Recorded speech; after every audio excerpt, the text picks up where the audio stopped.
की ये दमनकारी सरकार है।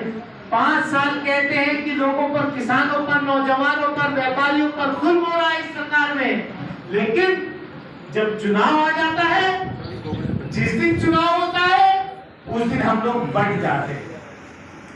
तो इसलिए मैं सभी किसानों से, सभी नौजवानों से, सभी व्यापारियों से, सभी छात्रों से, वो किसी भी जात, किसी भी मजहब के हैं, सबको एकजुट होकर के आने वाली 26 तारीख को इंडिया गठबंधन के प्रत्याशी के रूप में, जो मुझे इंडिया गठबंधन के नेताओं ने अपना विश्वास जताया है, आदरणीय राहुल गांधी जी, आदरणीय अखिलेश यादव जी या दूसरे गठबंधन के जो नेता हैं, सबने मिलकर के मुझे अपना प्रत्याशी बनाया है। मैं आपसे यही उम्मीद करूंगा और कि आप आने वाली 26 तारीख को कांग्रेस के निशान के आगे वाला जो बटन है उसको दबाइएगा और मुझे दोबारा अपने लोकसभा क्षेत्र की सेवा करने का मौका दीजिए। मैं दावे के साथ कहता हूं कि पिछले 5 साल में जो मेरे से हो सकता था, इस क्षेत्र की मैंने एक काम जरूर किया।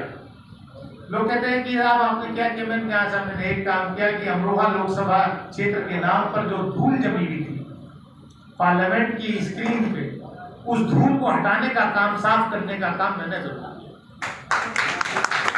आज पूरे देश में, पूरी दुनिया में कहीं कोई जुल्म और ज्यादती इस देश के शोषित, वंचित, पीड़ित किसान, नौजवान के प्रति होती है तो सबसे पहली आवाज उसके खिलाफ आपका ये प्रतिनिधि, आपका ये नुमाइंदा पार्लियामेंट के अंदर उठाने का काम है।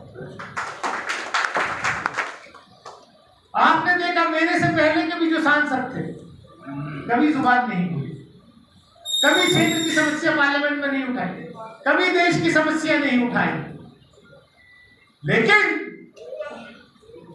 हमने जितने दिन पार्लियामेंट चलती है, जितने दिन संसद का सत्र चलता है, लगातार सुबह से लेकर के रात तक बैठते हैं। 98% हमारी हाजिरी रही पार्लियामेंट के अंदर। 2% भी इसलिए कम हो गई क्योंकि एक सेशन में हमें कोरोना हो गया, कोविड हो गया। ऐसे ही बेस्ट पार्लियामेंटेरियन का अवार्ड ऐसे ही नहीं मिला पहली दफा में। पहली दफा में सर्वश्रेष्ठ सांसद का अवार्ड अमरोहा के नुमाइंदे को। मैं ज्यादा कुछ ना कहते हुए मैं आप लोगों से सिर्फ इतनी ही अपील करूंगा कि आप लोग आपस के इख्तिलाफात अलग रख करके इस देश के किसान के लिए, इस देश के नौजवान के लिए, इस देश के व्यापारी के लिए, हमारे बच्चों को अच्छी शिक्षा मिले। ये देश मिली जुली संस्कृति का देश है, आपसी भाईचारा बना रहे, इस देश को तरक्की की तरफ ले जाना है। क्योंकि पिछले 70 साल में जो पैदा हुआ, जो बना इस देश में, उसको खत्म करने का, नष्ट करने का काम पिछले 10 साल में हुआ। सरकारी नौकरियां खत्म कर दी गई, जो पब्लिक सेक्टर अंडरटेकिंग बनाए थे पंडित जवाहरलाल नेहरू के टाइम से लेकर के पिछली सरकारों तक, वो सब खत्म कर दिए गए। जो बचे हैं उनको बेचने की कोशिश है। हर चीज जो है अपने क्रोनी कैपिटलिस्ट मित्रों के हवाले कर दो।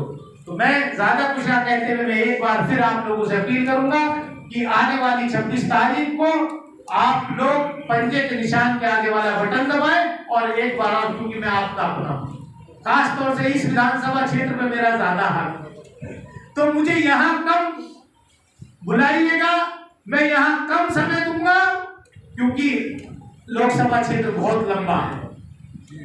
यहाँ जितने लोग बैठे हैं, जितने बाहर खड़े और जो किसी वजह से आज नहीं आ पाए, अपने आप को दानिश समझ के, अपने आप को प्रत्याशी समझ के, रात दिन एक करके आप इस चुनाव को जीतने का काम करिए।